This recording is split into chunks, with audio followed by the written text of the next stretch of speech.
Pure theory of international economy deals with trade patterns, impact of trade on production, rate of consumption, and income distribution. Apart from this, it also involves the study of effects of trade on prices of goods and services and rate of economic growth.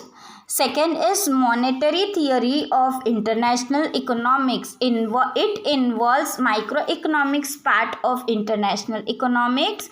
The monetary theory of international economic is concerned with the issues related to balance of payments and international monetary system. It studies causes of disequilibrium between payments and international monetary system and international liquidity. Descriptive international economics deals with the institutional environment in which international transactions take place between countries.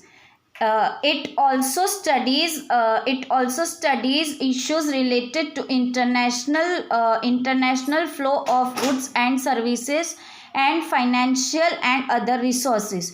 In addition, it covers the study of various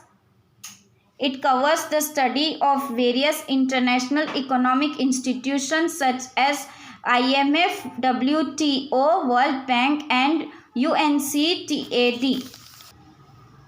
Among aforementioned concepts such as globalization, gains from trade, pattern of trade, balance of payments, and FDI, globalization forms the major part to be learned in the international economics.